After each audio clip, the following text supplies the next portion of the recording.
तो दोस्तों कल 26 जुलाई कारगिल विजय दिवस पर आप लोगों ने नरेंद्र मोदी जी का स्पीच सुना होगा। हमें परमिशन नहीं मिला वीडियो यहाँ पर थोड़ा काट के दिखाने का।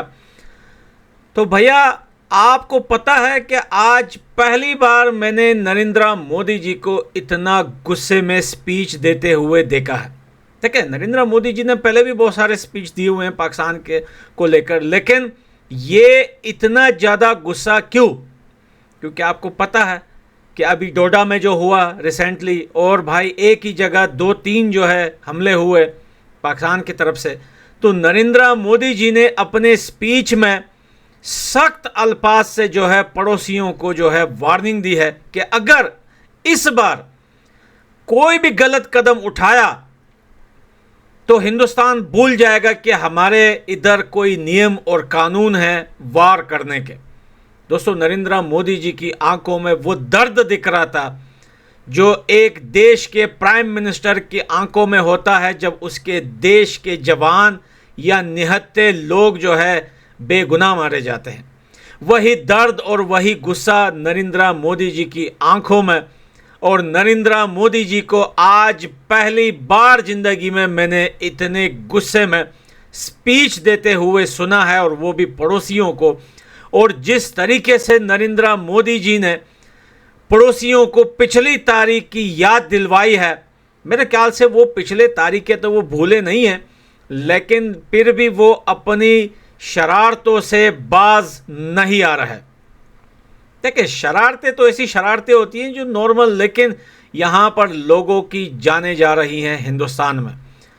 तो ऐसी बात नहीं है कि नरेंद्र मोदी जी दुनिया से बहुत सारी कंट्रीज से मिल रहा है, अपने देश को जो है डेवलपमेंट कर रहा है, अपने देश को आगे लेके जा रहा है, मुस्लिम कंट्रीज़ में जाके हाथ मिला रहा है, लेकिन साथ में ये भी देख रहा है कि कौन से देश से मेरे देश के लोगों को ज़्यादा खतरा है और कौन से देश की कोशिशें हैं जो मेरे देश में आकर दहशतगर्दियाँ करते हैं।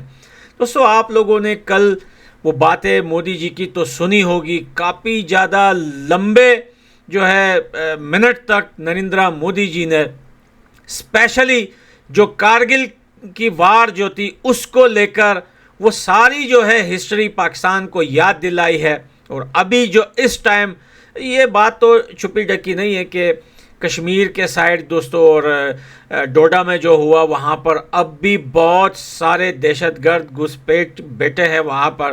तो मोदी जी ने उनको वार्निंग देते हुए, देखिए हिंदुस्तान, हमने कई बार देखा है कि हिंदुस्तान के जो पॉलिटिशियन हैं उन्होंने कभी पाकिस्तान को वार्निंग नहीं दी है। अगर वो करते हैं तो फिर ऐसा करते हैं जैसे कभी हरियाणा से मिसाइल दाग दिया जाता है, कभी रात के अंधेरे में जब उनको पता नहीं होता उनकी सरजमीन में घुसकर वहाँ पर एयर स्ट्राइक कर देते हैं। तो मेरे ख्याल से कि हिंदुस्तान की सरकार जब करती है तो बोलती नहीं है। आज पहली बार मैंने नरेंद्र मोदी जी को सुना है ऐसी बातें करते हुए कि वो पाकिस्तान को जो है वो समझा रहा है कि भाई हमारे सब्र का जो हम लोग सब्र कर रहे हैं, हम अपने जवानों की लाशें उठा रहे हैं, और यार तुम लोगों को लगता है कि हम जो है कमज़ोर हैं। हम कमज़ोर नहीं हैं। हम चाहते हैं कि दुनिया में बेगुनाह लोगों की मौत ना हो। हम चाहते हैं कि ह्यूमैनिटी जो है वो जो है ऐसे ही दुनिया में रहे, शांति रहे। लेकिन अगर पड़ोस ये सोचते हैं कि अगर हम चुप हैं तो वो समझते हैं कि हम कमज़ोर हैं, तो वो बड़े बेवकूफ़ हैं। हम कमज़ोर नहीं हैं, क्योंकि वो कहते हैं ना कि 100 लोहार का तो एक सुनार का। क्योंकि लोहार अगर 1 महीने तक कुल्हाड़ी चलाए तो अपना घर ही पालता है, लेकिन सुनार अगर एक छोटी कुल्हाड़ी चलाए तो हज़ारों घर पालता है। तो वही कहावत है कि 100 लोहार का और एक सुनार का। तो मोदी जी का कहना कि हमारे सब्र का इम्तिहान मत लो, हमारे चुप बैठने को कमज़ोरी मत समझना, हमने जिस दिन तुम्हें जवाब दिया ना फिर तुम जो है अभी तो यूएन के आगे जाके बैठ जाते हो। फिर मेरे को लगता है तुम लोगों को अपना देश छोड़ने में सेकंड टाइम नहीं लगेगा। ऐसा बुदक बुदक कर जो है वो भागोगे अपने देश से। तो मोदी जी की ये बातें कहीं ना कहीं दोस्तों सच भी है, क्योंकि हमें पता है कि दर्द क्या होता है, अपनों को खोना क्या होता है। हमसे ज़्यादा किसको पता, हमारे देश में भी सेम सिचुएशन। पाकिस्तान इतने सालों से अफगानिस्तान के ऊपर पैसे लेके कभी स्ट्राइक करवा रहा है, कभी अमेरिका को लेके आ रहा है। आज फिर वही पुरानी कहानी 2000 या 2021 की दोबारा से दोस्तों अफगानिस्तान के अंदर दोबारा हो रही है। पैसे लेकर अमेरिका के फोर्सेस को बुलाकर अफगानिस्तान के डेवरिन लाइन के आसपास जो है अमेरिका के फोर्सेस और पाकिस्तान की डॉलर सेना जो है वहाँ पर ट्रेनिंगें कर रही है और बार बार तालिबान को डरा रही है कि हम हमला करेंगे। लेकिन तालिबान बोलते हैं कि यार जब अमेरिका हमारे देश में थी हम तब नहीं डरे, अब वो तुम्हारे देश में है और तुम हमें डरा रहे। वो कहते हैं यार इतनी दुनिया आई, रशिया आया जो है, वो इंग्लैंड आया, यूएसए आया, दुनिया की जो है नेटो फौज लेके आई थी, भाई तुम भी आ जाओ, क्या फ़र्क पड़ता है। जब 52 कंट्रियाँ आई थी तो भाई तुम भी आ जाओ, क्या फ़र्क पड़ेगा। तो वो तो देखें, हर किसी का एक खेल होता है, हर इंसान का एक टैलेंट होता है। तालिबान बोलते हैं हमारा टैलेंट लड़ना है, अगर लड़ना है तो आओ।